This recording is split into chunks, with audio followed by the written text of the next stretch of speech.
I was a volunteer athletic trainer for the '96 Olympic Games, so I took care of numerous teams that came in every day for practice prior to competition. I thought it would be a unique experience to be involved with working with that elite level athletes, and anytime athletic trainers can get involved with stuff like that, they usually volunteer to do it. '96 Olympics, I was part of the staff that worked what's called the Poly Clinic, which is a clinic inside the athletes village, as well as the throwing venue for the field athletes. That was javelin, shot put, discus, hammer, etc. There was a student of mine who I had taught at the University of Florida. His name is Benny Vaughn. Benny Vaughn had, and this is where he gets some due on this, he had been one of the first 3 black athletes at the University of Florida in the '60s. Had gotten out of school, went big into massage therapy, and he was becoming involved with the Olympics then. So got involved more and more. Here we come to '96. And he's announcing for volunteers, and said, yeah, I'll put it in.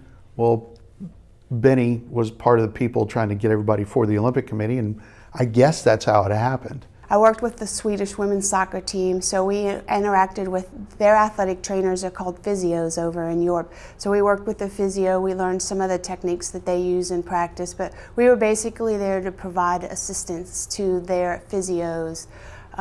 The Japanese team came in and showed us how to do acupuncture and things like that. So it was more of an interaction with their medical staff and learning new and different techniques. I had never been to Atlanta before, and I was reading a journal that I kept for the whole time I was here, and there was a part that I said I was on a 3-lane highway and I hit Atlanta and I went from 3 to 7, and there's cars coming at me from everywhere. It was just kind of interesting and different, that experience to be in the city. And I would look back through pictures yesterday of all the thousands of people, like at Centennial Park, and going down the street to the Turner Field with the stuff like that. It was just hundreds and thousands of people. I was there for 23 days, and I ended up with just 1 day off. I was actually supposed to go down and work medical at the park that night, and they found out it was my only day off, so Bill Whitehead at the time, who was running everything, gave me the night off. I was supposed to work the medical down there, and that was the night of the bombing.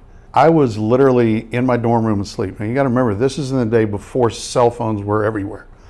My roommate, a bunch of people were downstairs watching all the TV coverage.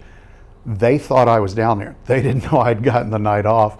They came up and busted in the door. It's about 2 in the morning. I was like, what do y'all want? They said, you're here? I said, yeah, I'm trying to sleep. I don't have to work tomorrow. Leave me alone.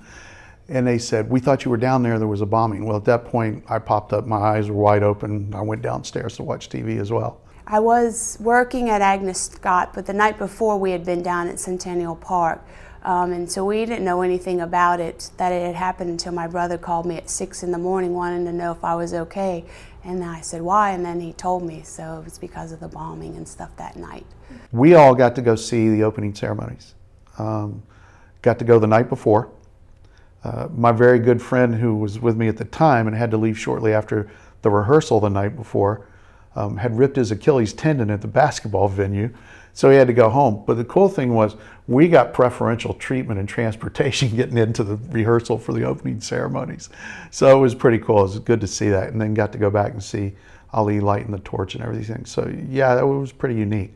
It was exciting. I mean, it was neat to see it, because it was just like a live performance, and it was only for the volunteers of the games. So Turner Field was filled, but it was just kind of an atmosphere like I would imagine would be on opening for the real ceremonies, but it was just a dress rehearsal, and we all had a good time. We had seats. We each got an individual ticket to go, and you're there. And the only thing that we didn't get to see was, the actual lighting of the torch, because that was secret, and we didn't see that till the next night. But otherwise, we saw the whole thing as it unveiled right in person, with the field looking like water and all the stuff that was going on. So it's extremely humbling. You realize how fortunate you are to be there, that all of a sudden you're with an elite level. And you sometimes go, why am I here? How did I get this? And should I be here? But then you step back for a minute and you just realize you're just a small part of it, and you get to take it all in and see everybody else. And it's pretty amazing and pretty awe-inspiring, actually, to me.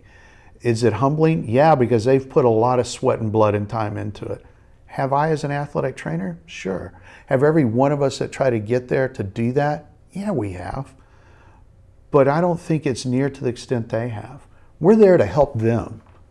Athletic trainers, to me, have always been we're the ones in the background. And we're okay with that. That's what we do.